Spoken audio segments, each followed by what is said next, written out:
Hey, what's going on, guys? It's Dimitri Johnson, and you're listening to MMALatestNews.com. It's time to roll, baby. All right. What's up, everyone? Welcome back to MMA Latest YouTube channel. We are back, UFC 250, the second pay-per-view following the quarantine break. We are back here with MMA Latest writers and regulars Mitch and Reese to chop it all up, discuss what's happening.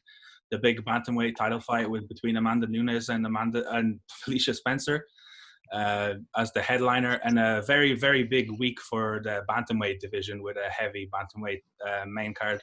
But that's a little later on, so let's get stuck into it straight away. Arguably the most dominant female fighter ever against Felicia Spencer. How are we seeing that matchup? I was just saying to Mitch before we started this. There's no doubt that Amanda Nunes is now the greatest women's fighter of all time. There's no doubt about that, especially after that win against Cyborg. But I don't know why. And no one's going to be able to tell me why, but I've got a weird feeling that Spencer's going to take the win this weekend. I don't know why. It's 2020, isn't it? Yeah, that's probably what it is. That's probably the biggest thing. I just don't know what's going to happen, especially with, like, me and Mitch were just saying, with like the whole atmosphere in the UFC Apex and the no crowd, and like the no crowd in the Apex compared to the no crowd back in Jacksonville was completely different. It's completely different. It's weird. How are you feeling about it, Mitch? Yeah, it's almost the most one-sided fight going into it that we've seen in a long time in terms of Nunes. Everyone that thinks or knows that Nunes is going to win this fight. And when you're so certain like that, it does add in almost a 10% factor that Spencer could pull out something incredible here. She looked okay against Cyborg. She lost 3 rounds, but her stock came out higher after that fight.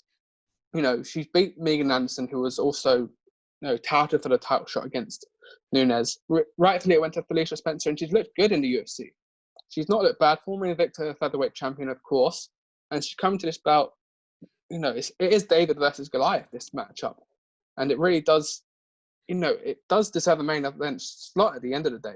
We could be looking at the first female UFC champion from Canada, or we're looking at the greatest, or already the greatest female mixed martial artist that we've seen in Amanda Nunes, who could very much be retiring tomorrow with the birth of her daughter coming in September.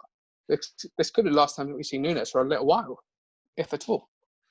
It's definitely looking like it's going to be a huge fight, even though it might be played down a little bit in the media. And I just wanted to ask Reese, how do you see Spencer, if she does get a victory? How do you think she wins this? Because I think we saw that the randomly challenged Nunes on the feet, whether that's because of complacency or just because she's a great striker. And Spencer likes to take it on the ground, which was Nunes' way of beating the randomly. So how do you see this playing out if maybe Spencer was to get the victory here? I think Spencer's very confident on the ground. You saw she didn't get much of a chance to take when she fought with Cyborg. She didn't really get a chance to take Chris down just because of on the feet. She is far less skilled when it comes to just straight stand up. But with the way she performed in the last fight against Santos, like, she really, really did put on a clinic on the ground. But maybe, as you said, like with Nunes taking the fight to the ground against Durandame, it's going to be interesting to see if she'd rather stand or just take her straight down to the ground, and how Nunes deals with that as well. I think it's going to be intriguing to see what sort of game plan she attacks from me off. And the thing with Spencer is that she really made her name for herself for her toughness, because she got beat up badly by Cyborg, but then she really won a lot of people over and kind of got into the mainstream. So do you think she would be able to handle Nunes' power if they opted to stay standing, Mitch? Well, we saw, our biggest example is the fight against Cyborg, and she enjoyed her toughness. Now, we don't know. We obviously saw what Nunes did to Cyborg. Now, how much the differential in terms of power between Nunes and Cyborg is, we don't know. Nunes is the fighter coming up, don't forget. She is a bantamweight naturally, and she's coming up to the featherweight division. She's an extra 10 pounds heavier. Spencer's used to fighting featherweights. We've only seen really Nunes fight Cyborg as a featherweight. Obviously, she's got wins over Durandame, who's fought at featherweight, and Holly Holmes fought at featherweight. But the natural is that Amanda Nunes is a bantamweight coming up to the division. So, albeit she has got the attributes on her side. On the feet, she's probably going to smoke through Felicia Spencer. But we said before, if Spencer takes the takedown in that first round, she flattened out Megan Anderson pretty convincingly, pretty quickly, and she made her tap even quicker as well. So that could be, and then that is probably the only way that Spencer wins this fight. But if it happens, then we're in for the biggest shock probably in UFC history. Could a lack of fans play in a way into Spencer's advantage, maybe, because there will be nobody, like, say if she gets hit hard or gets wobbled, there is no backlash from that. It's kind of like you're still in the moment. Yeah, but to add to that, sometimes maybe that could, if you get hit badly, that sometimes gives, when you have the fans in the audience, it might give you that little bit of adrenaline just to push through that extra 10%. Whereas we've seen before, if there's no fans in the crowd, or no fans in the arena, shall we say, you might almost give up on yourself because it is quiet in there. It's just you and your corner in there. It's even more almost solo than it is if there's fans in there. We call MMA an individual sport.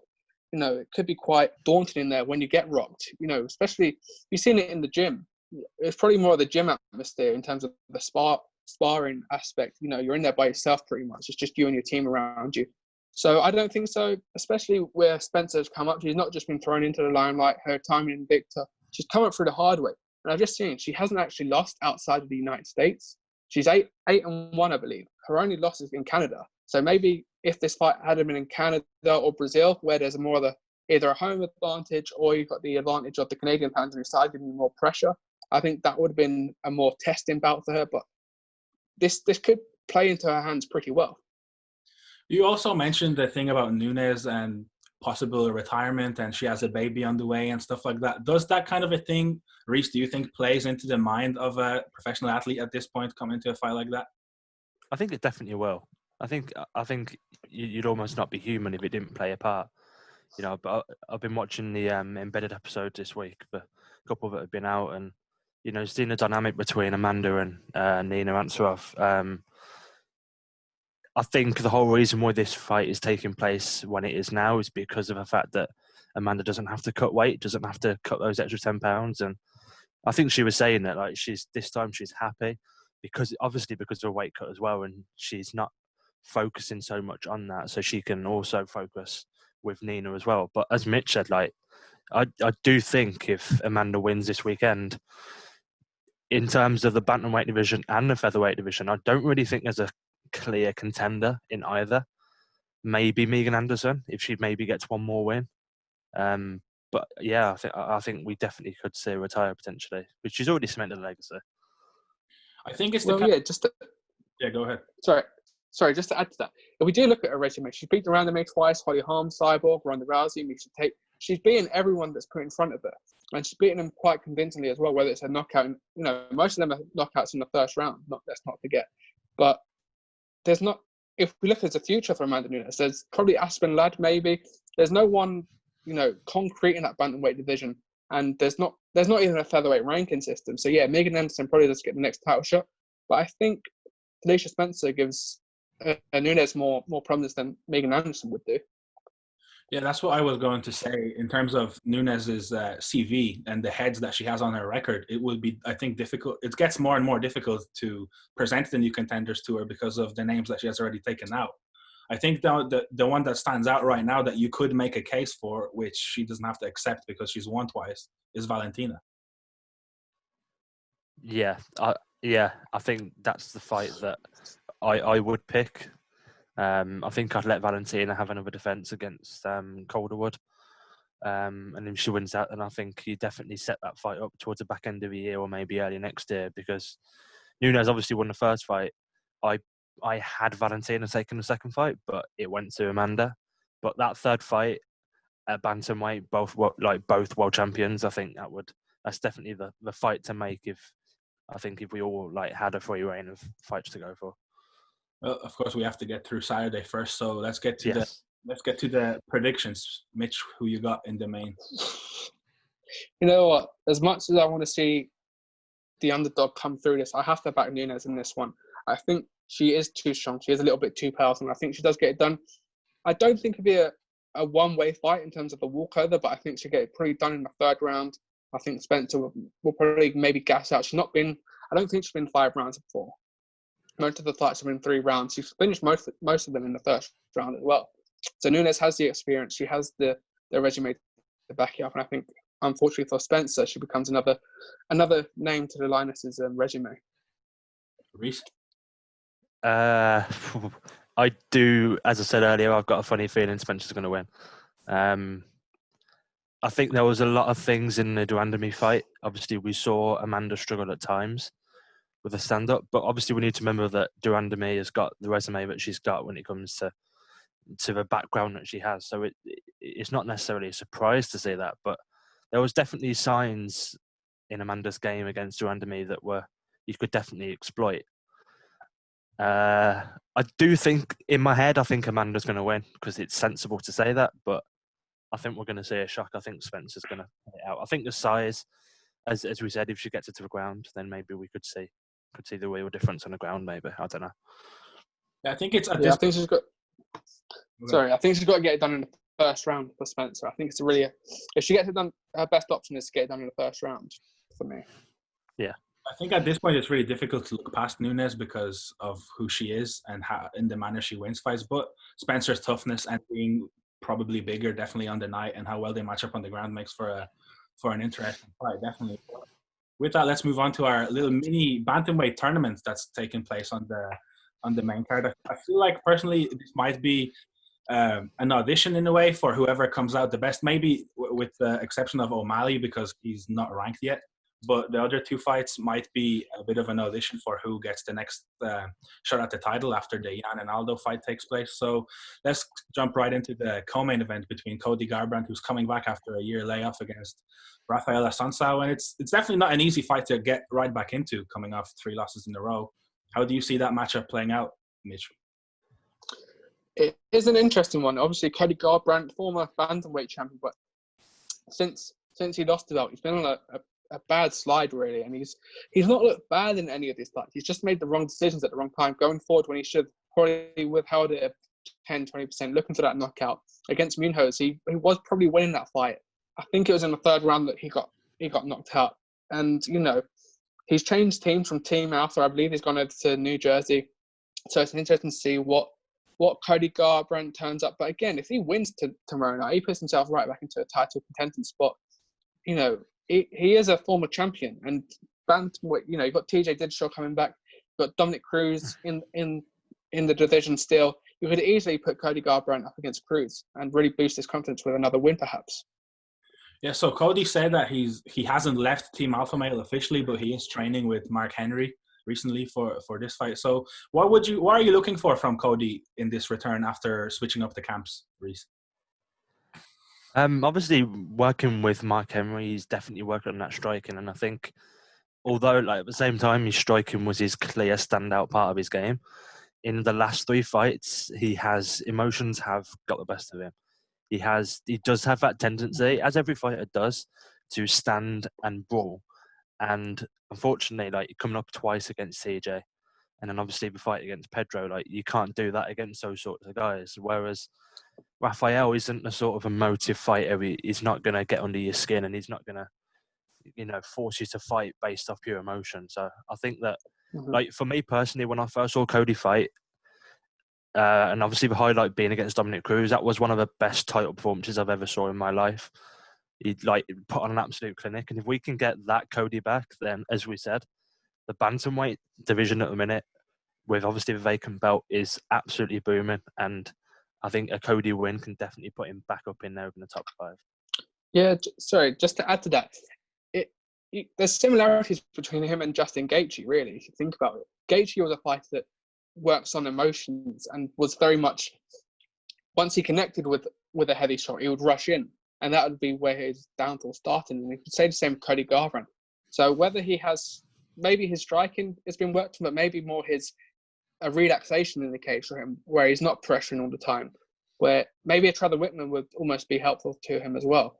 But we saw it with Gaethje, with there being no fans. We saw equally an impressive title performance against Tony Ferguson as we did with Garbrandt versus Dominic Cruz. So maybe the fact there's no fans in there, maybe he will be a little bit more tentative, a bit more relaxed, and a bit more smarter with his striking. Yeah, that was kind of going to be my next question. What would you put that down to? The level that he showed against Cruz, which, like we said, was a clinic, and especially with the build-up, like they were talking back and forth. There was a lot of mind games going on. Well, he went in there, he kept a cool head, and he really outclassed probably the greatest bantamweight of all time. And then that drastic drop-off, even though he still looked good in the TJ fight, but he just didn't manage to get it through. He got dropped, and he just hasn't looked the same since. Would it be coaching, mental? What do you put that down to? I think for the two TJ fights, I think obviously with the Dominic Cruz fight, obviously there was a lot of trash talk leading up, but I think that was more on the let's promote a fight sort of side. Whereas with the TJ fights, like there was pure hatred there. You know, with the history that they've got on Team Alpha Male and everything that's gone on, there was pure emotion there, and there was kind of, especially on like Ultimate Fighter when they were coaching, there was a lot of back and forth. I'm better than you, so and so. So I think when they were in the cage, it kind of was a case of let's stand and bang, and whoever's standing at the end, then fair play to you. And then I don't know what to say about the Pedro fight. I thought that was the perfect fight for him to come back into, especially to get right back into the mix. But I'm hoping that he's got that stand and bang mentality out of him for the time being, and maybe working with Mark Emery. And like Mitch said, like Justin Gaethje now selectively picks his shots. He picks the shots he knows he can land, and then when he lands them, he knows they're going to hurt you. And maybe that's what Mark Emery's been working with Cody as well. So it's going to be. I'm excited to see, you know, this for Cody, because if he loses this one, and obviously he's 0-4 in his last 4, and that could spell the end for him in the UFC. Yeah, there's, of course, it's a big main event slot, and there's also Raphael Assuncao on the other side, who's also coming off 2 losses, and the division is stacked right now. Where do you think, Mitch, he stands in this whole equation? And a win for him in this kind of with the attention that UFC is getting right now and the main event slot would be massive, surely. For Cody, yeah, you know, despite him being 0-3 in his last 3 fights, we're forgetting that 2 of those fights were title fights, one in which he was champion in. And, you know, he did rock TJ Dillashaw in that first fight. He almost finished him. It was only because it was the end of the round that he couldn't continue anymore. You know, that could have been a different story if he beat TJ in that fight. But yes, he is ranked number 9 at the moment. Both of them are on losing streaks, and pretty bad ones as well. You know, Cory Sandhagen and Moraes for Raphael Assuncao. Both of these need a win, and pretty bad as well. I would like to see Cody Garbrandt just to get back into the mix. Looks like we've got Petty Yan versus Jose Aldo for the title. But, you know, as we're going to mention next, we've got Aljamain Sterling in that division. It is a stacked division, and in 6 months' time, TJ Dillashaw comes back as well. So let's hear some predictions then for the co-main event. Reese, I'll start off with you this time. I think that Cody is just going to prove too much for Raphael. I think maybe, obviously he's been working on his jiu-jitsu as well, so maybe you can incorporate some of that. But of course, you've got to remember who you are fighting in Raphael. But I think that just speed, and power, and precision, I think, is just going to overpower Raphael, I think. So I'm going to go with Cody.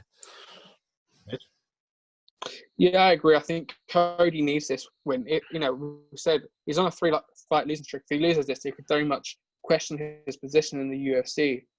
And it is going to be, you know, once you're on a 4-fight losing streak, it's very difficult for you to be promoted in a way. And he is a former champion, which would be sad. He obviously has other avenues in terms of organizations he could be very good in. But I do think that Cody Garbrandt wins this, probably by decision. I think this will be a 3-round fight. Yeah, I totally agree. I think even though he's been in title fights and in fights of higher magnitude, I think this might be the biggest test for him yet, because his back is really against the wall, because you rarely come back from 4 losses in a row in the UFC. So I think it's going to be showing how he performs. It's going to really tell you a lot about who he is as a fighter and as a person, really, mentally, how he comes into this fight. But up next, it's going to be interesting. I'll go for it. Sorry, sorry to jump in there. I think it's going to be interesting to see if he gets hurt first or if he hurts Assuncao first. I think that would be an interesting bout, because obviously we've seen his mentality in terms of he can drop off pretty quickly on both sides of the spectrum, both putting on the pressure and taking the pressure. But whoever lands that first heavy blow probably gets the win here, and hopefully it's Cody Garbrandt. Yeah, it's hard to disagree with that. Well, up next we have a fight that I think to many might be, even bigger than that one, and it could potentially be a number one contender eliminator, and maybe arguably should have been the co-main in this one because of the two names in the rankings. It's Aljamain Sterling against Cory Sandhagen. Sterling was heavily tipped to actually be a contender for that vacant belt against Peter Yan, who's already been confirmed. So it's a very interesting fight against two rising stars for the vacant title, or for with the title vacant and the title fight coming up in the near future. How do you like this matchup, Reese, and how do you see this going? I think it's a really intriguing matchup because Cory's been on such a rise. Especially obviously there is a split decision win in there over John Lineker, but last time out he beat Raphael. He was obviously scheduled to fight. I think it was Frankie Edgar. I think it was. Whereas, and then on the other side, you've got Aljamain Sterling, who's bounced back after that Marlon Moraes nasty KO that he had. He's bounced back really well from that. Obviously, he's been out for a long time with an injury. But, I think, as you said, I think the winner of this probably does fight for the title. Although you still do have Moraes in there as well, who did really beat Aldo. But obviously, Aldo probably did win it overall. But yeah, as you said, I think the winner of this fight definitely is next in line for the title. Yeah, Mitch, what do you think about the whole Sterling thing? And should he have taken this fight in the position that he was, because he really did build himself up from that Moraes loss? Or do you think maybe he does need this kind of a fight? Well, looking at him, you must feel sorry for him. Dominic Cruz came in to a title shot on the back of a loss. And it seems like Jose Aldo is too. Now, Petty Yan's on a fantastic streak, and he's probably got the bigger... He's made the more fire behind his back in terms of his performances, and he probably deserves that title shot. But Sterling should be right up there with him. It should be Yan and Sterling, in my opinion. Aldo gets it because he is a legend, and he's come to this bantamweight division as probably the biggest name there now that Henry Cejudo's retired. But Sterling, I think if he wins this one, they probably might give him Marlon Moraes again and ask him to get that win back and to avenge that loss, and then probably give him a title shot. But, it's difficult to say. Sterling does deserve a title shot. It's a bit like Leon Edwards in the welterweight division. Both of them deserve title shots. Both of them are on very good winning streaks. For some reason, both of them just aren't quite there or aren't being given that opportunity yet. I think the two fighters are quite unlucky that there's also maybe 3 to 4 other fighters that also deserve a title shot as well, or are in that mix. Like at welterweight, you do have Masvidal. You do now have Gilbert Burns. And then obviously down at bantamweight, you've got the likes of Cory Sandhagen, Marlon Moraes, Petty Yan, Jose Aldo. So I think that obviously they're on a fantastic run, but like we've said, like they're just unlucky with how stacked the division is. But to be fair, and I was quite surprised to hear them say this, is that especially Aljamain Sterling, they've both been speaking very highly of the division as well. Aljamain's been wishing luck for all 4 other bantamweights. This weekend, and also been speaking highly about the likes of Moraes and Aldo and Petty Yan as well. So I think that those 2 bantamweight fights on the card, I think are gonna storm the show. I think for me. Does it not feel like with the amount of talent in that bantamweight division that it just sets it up perfectly, especially with the vacant title, to do somewhat of a tournament and spice things up and kind of give it some more structure? Maybe. Obviously, that's when it comes to tournaments. Obviously, that's Bellator's forte, and there was definitely a lot of question marks about that tournament structure. But as we've saw, like it does work, and I think it's a real fair way to match up all the contenders. It's the fights that need to happen. Especially in the UFC, like we're seeing at the minute, like a lot of fighters asking for more money. So I think that sort of tournament format, I think, would be the perfect way to go. But it just depends if Cordena wants to run that sort of tournament. I don't think he would. Have you got a 2 cents to chip in on that one, Mitch? Yeah, I sort of agree. The Grand Prix has become Bellator's sort of their marquee and what makes them stand out. The fact that they're doing Grand Prix in almost every division now. We've almost got an unofficial tournament tomorrow night. It is almost like a semi-final for both Sterling and Sanhagen, and probably Cody Garbrandt as well. Cody Garbrandt wins tomorrow. He put himself back in the picture. And even Sean O'Malley. If Sean O'Malley gets a win, an impressive win, if he knocks Eddie Weinland out in the first round perhaps, you then start have to ask questions where Sean O'Malley starts putting into the title picture and where he sits. Before we hop onto Sean O'Malley, let's give a little bit of a light onto Cory Sandhagen, who hasn't lost since 2017, 5 in a row in the UFC. And as much as it feels maybe a little bit that Sterling needs this and maybe one more, I feel like if Sanhagen takes down a head as big as Sterling's, it would be hard to deny him the next shot at the title. How do you feel about that, Reese? I think you're right. I think I was reading some comments from Sanhagen's manager, and he was giving the impression by the UFC that this is a number 1 contender fight. But I think if Sandhagen wins, as you said, with a win over a name like Sterling, who, despite the fact that he's still relatively young, is a veteran in that division. He's been around for a while now, and he's still at the elite he's at the top of the division. So I think a win for Sandhagen definitely puts him maybe a fight against Moraes, maybe, because I think that's obviously Moraes is kind of, like the one who's been left out with all this, obviously travel issues and stuff like that, whatever's going on. But yeah, I think a win for Sandhagen definitely puts him up there. He's been tipped to have a big fight for quite a while now, and it just hasn't materialized up until now. So how big of a statement would it be for him, Mitch, to get his hand raised? Well, you got to say he was lined up for that Dominic Cruz fight. I think it was San Diego, wasn't it? And obviously, Cruz got picked for the title shot. But it just shows you how close Cory Sandhagen is to a title shot. You could potentially, if he beat Sterling tonight, you could easily put him against either Moraes, maybe even Dominic Cruz, because Dominic Cruz is a name. You could rebook that fight perhaps further down the line. Get Jan and Aldo booked probably for August, maybe on Fight Island. It looks like it's going to happen, or even in July perhaps. And then, it's really difficult. Is Frankie Edgar still in this bantamweight division? Because he was planning to move down as well, wasn't he? Yeah. But it's the big names. But yeah, I think a win for Sandhagen puts him right in the mix. He's probably one fight away against either Moraes or Dominic Cruz, even though I don't think Dominic Cruz probably should be in that frame at the moment. So what's your prediction for this one? I think it's going to be fight of the night.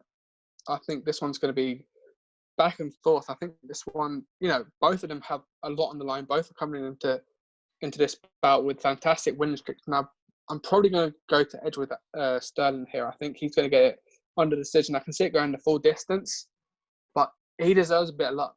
And I think with this win, he could really push himself into title contention. Reese? I'm going to completely disagree with what Mitch said. I think that Sandhagen, at the moment, obviously, they both haven't fought in a while, but I think that Sandhagen, obviously it's quite known with the smaller cage at the minute, but it's like a 5 foot difference either side. I think that plays more into Sandhagen's zone. I think he's more suited. I think he's a little bit quicker than Sterling. I do agree with Mitch's stance. It's going to go before 15 minutes. I would be surprised if there was a knockout or even a submission. But I also agree with Mitch. I think it might be fight of the night as well. But I think I'm going to edge towards Sandhagen just. It's almost a shame that a fight of this magnitude, this high up the rankings, doesn't get a 5-rounder, because it does seem like there's a lot riding on it, and both of them are big names in the division and fighting for a title shot. And sometimes 3 rounds is just not enough. No, it could easily be next week's main event. We've got Jessica Rai versus Calvillo, which in its right is a good fight, but these two could easily have main evented that card. Yeah, I agree. Moving on to the first one, the main card opener between Sean O'Malley and Eddie Weinland. Sean O'Malley, obviously a quick turnaround from March when he made his to return after a 2-year suspension at UFC 248 in impressive fashion. He's very quickly making a name for himself and growing into probably the biggest showman in the whole division. We've seen his new hairdo, and his fighting style is definitely dynamic and exciting. And I think he might be one of the more promotable fighters that the UFC have at the moment. So what do you guys think of this fight for him? And where does it kind of put him if he does get his hand raised? I was quite surprised, to see him turn around so quickly. But obviously he was out for 3 years. A fight against Eddie Weinland is the perfect sort of fight he needs right now. Obviously he just come off that winning against Nunes, and it was a fantastic performance. And I think we all probably expect O'Malley to finish Weinland relatively early. And I think that he does need that step up now. I think he needs that big fight towards the end of the year to really cement himself, because I think like almost a lot of people probably forgot about him after the 3 years out. And I think that a win in the first round against someone like Nunes and then a win over a veteran like Eddie Weinland in the first round or second round, I think that will really put him in good stead towards the end of the year. So I'm excited to see him back again.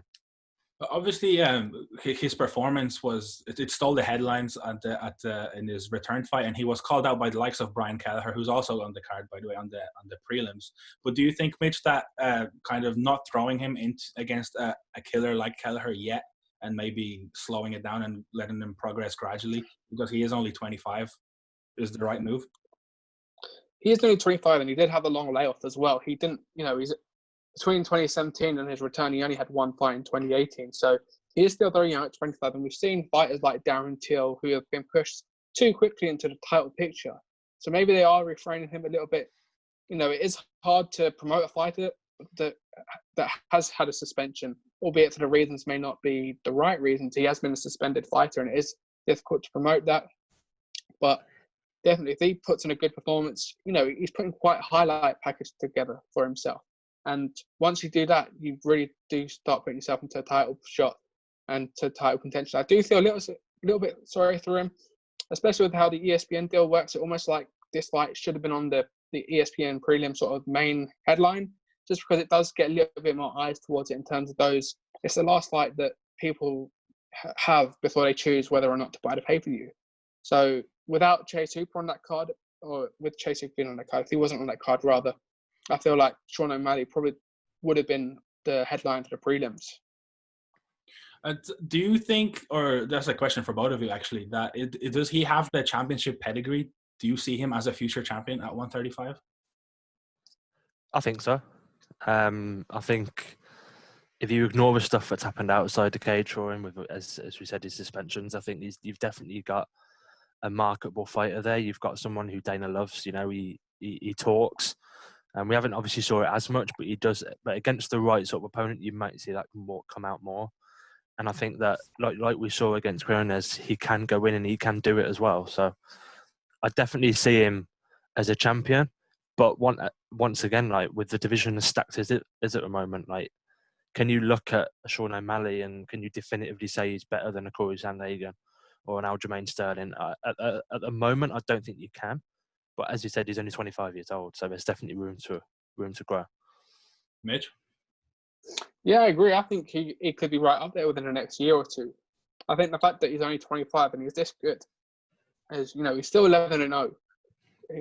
If he continues that undefeated streak, we've seen what the likes of Adesanya does with an undefeated streak. But obviously Adesanya is a lot further in his career. But I think if he gets 2 or 3 wins, we could see him maybe by the end of next year, maybe in a title match, if he's fighting consistently, of course. So before we jump into the predictions, can either of you see a scenario in which Eddie Weinland troubles O'Malley in this one? And since it is 2020, it's to keep up with the team, or do you think it's going to be more of a one-side show for O'Malley? Maybe. I think we've all learned over the years of watching this sport that anything is possible, and anything can happen at any time. Even if you look at O'Malley's fight against Assuncao, where we really hurt his, I think it was his ankle, was it, or something to his leg, and that definitely prohibited him in that fight. And coming up against someone like Eddie Weinland, he will take advantage of that. Where someone like Assuncao didn't take advantage of that. It was a poor fight IQ. I don't see Weinland being any form of problem for O'Malley. I think O'Malley's going to be too quick, too precise, and he's got a lot more tools in his arsenal now, I think. Thoughts, Mitch? Yeah, I agree. I think Eddie Weinland, he's obviously the experienced competitor coming into this fight. He's got more losses than Sean O'Malley has professional fights. It's incredible what this guy has done in the UFC. But yeah, I think Sean O'Malley is going to be a little bit too strong for him. He's the new breed coming up. And this is going to be a good name to have in his resume. The fact that he's being a UFC veteran, should he win tomorrow, of course, it only boosts O'Malley's career. How do you see this one going? Prediction-wise, I think that O'Malley in the first round. We may even see a submission in there. Obviously, he threatened the ground game a little bit against Nunes, but obviously the speed was just too much for him. But yeah, I think you'd be unwise to bet against an O'Malley first round stoppage in whatever form it comes in. Mitch? Yeah, I can see Sean O'Malley getting the finish here. I don't think it'd be quite early in the first round. Perhaps I think, Weinland is an experienced fighter, so I think this probably will go 2-round. And I think Sean O'Malley will probably get a finish there. Whether it's a TKO or a submission, I'm not too sure. But yeah, I'm going with O'Malley second round with this one. And so just to kind of finish up about O'Malley, where do you see him going next if he does win, since you both are predicting him to win? What's a good next step for him on Saturday? I think it's hard to say because of the fact he's not ranked. Like normally, if you're ranked, you can kind of look at the division respectively and be like, that looks like a good fight. But I don't think I'd be opposed to maybe welcoming Frank Edgar to the division. Maybe I know it's obviously quite a big step up, but I mean, even if you look down the line, I think you look at someone like Nathaniel Wood, for example, or like a John Dodson. Obviously, those two just recently fought, and obviously Dodson getting the win. I think going from an Eddie Weinland who's a veteran, but going to a veteran like Dodson who is still very, very good and sort of a gatekeeper to the top 15. I think looking at those sorts of fights, I think are definitely out there for him if he wins on Saturday. Thoughts on that, Mitch? Yeah, I fully agree. I think should Sean O'Malley win this weekend, I'm pretty certain he'll have a number next to his name going into Tuesday and going into midweek. Yeah, I think John Dodson is a good shout. Song Yadong was right up there as well. He's ranked. But Cody Starman and Brian Kelleher are fighting this weekend as well. You could easily see, that fight happened beforehand. You could easily see one of those two calling out Sean O'Malley in their Octagon interview. Well, I guess it's not really an Octagon interview at the moment, but anyhow, I can see him calling out the winner of Sean O'Malley. Yeah, well, so it's a big fight. Yeah, it's shaping up to be. I think it's a mostly underrated card. A lot of good fights, and I think a lot of questions will be answered come Sunday morning, especially in that bantamweight division.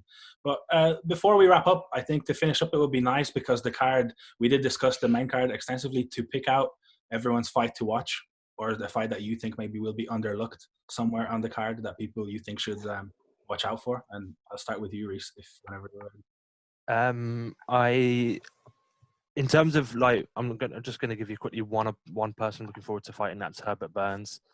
Obviously, with his brother doing what he did on this past weekend, I'm excited to see how he can maybe follow in his brother's footsteps. But in terms of a fight, I'm really, really looking forward to the Chase Hooper fight against Alex Caceres. Chase Hooper has kind of gained a lot of fans after his first fight. With the comparisons to Ben Askren and stuff like that. But the sort of fight against Caceres, who is, as we mentioned a lot, is a veteran, but still a tough fight. And obviously coming off that win against Tamer, and then a win potentially over Caceres. Caceres definitely brings versatility to the cage, and I think that both him and Chase, I think that's going to be a great fight. So I think probably alongside the Cody fight, I think that's going to be a really, really good fight, I think. Do you think that's a good move for Hooper? Like that's the kind of move you wanted to see next in his development, or do you think maybe it's a little bit too much or too little to test him? I think it's hard to say because it's kind of a premise if you don't know until you put in there.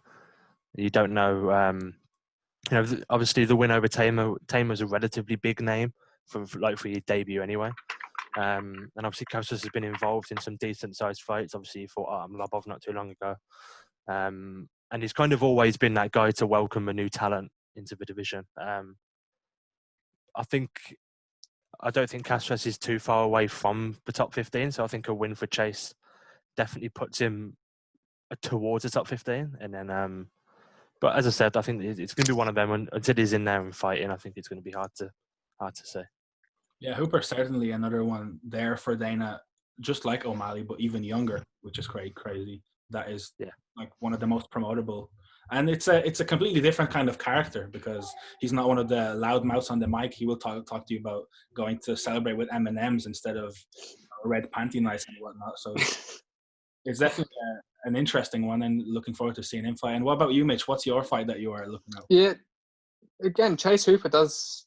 There's a reason why it's the prelim closer in a way. It's the main event with the prelim. They're putting quite a lot of eyes onto Chase Hooper, and he deserves it. He's a young kid. He's only 20, 21, and he has brought a lot of eyes towards him with the whole Ben Askren gimmick, which is working very well. You've seen a post where even Sean O'Malley's come into the Ben Askren sort of funky house now, and it does work well. He's got a lot of fans with the M&Ms and etc. And he is a fun guy to watch. We've only seen him once in the UFC, and it's interesting to see is this a step too far. Obviously, the experience goes towards Caceres in this fight, but Hooper, there could be something about him, something quite special about him, and if he wins tomorrow night, then all luck to him. But he is very young, and it could be a step almost too far for him too soon. Well, since you guys both picked the same fight, I'm gonna throw one in there for you to see what you think. And I'm liking the look of Cody Stamann against Brian Kelleher, which was mentioned a little bit earlier. I think that might be one of those fights that they're just gonna go in there. They're both heavy hitters. Kelleher looked very good just a couple of weeks ago when he did call up Sean O'Malley, and it is at featherweight, even though they're both bantamweights. And Cody Stamann looked pretty good against Song Yadong, which many people thought that he won that fight. It was a split decision. So I just wanted to see your guys' thoughts on this matchup. And it is between two bantamweights who could be in and around that top 10 again with a win. Yeah, I think the only reservations I have is the fact that it is at featherweight. Obviously, Brian only fought a couple of weeks ago at featherweight as well against Sanhagen. He looked brilliant there. The left hook that he landed was sensational. I would prefer to see it at bantamweight. I'm not a fan of fighting at different weight classes just because of what's going on. Like, at the end of the day, if you don't think you're going to be ready to make weight, then you don't think you should really be fighting. But at the end of the day, like, we still get to see these fights, and that Stamann fight is definitely one where they're both on the edge of the rankings. And come Sunday morning, I think the winner of that fight will have a number next to their name, definitely. How do you feel about it, Bitch? Yeah, I agree. I think it's up there in contention for fight of the night. It could be one of those ones. You always get one fight on the prelim, which blows everything out of the way, and it gets really excited for that main card then. And this fight could be that. Both easily, if they get a win, they're probably lined up against Sean O'Malley. Really, if Sean O'Malley wins. The only, obviously Cody Starman's had a pretty tough week. Now, whether that comes into too much, how that affects him mentally coming into this fight, I'm not too sure. That's the only reservations I really have. But yeah, I'm excited for this fight. Yeah, well, it's definitely looking like a very good night of fights. The second pay-per-view back is going to be interesting to see how that looks in the Apex. And yeah, let's keep the fights coming. It's another one to look forward to, and I think that's a good place to wrap up. Thank you guys for joining me for this UFC 250 preview. And make sure to keep it locked to the MMA latest socials, the YouTube channel, all the fun stuff for all your MMA coverage. And don't forget to like, subscribe, share, and all of that. And until next time.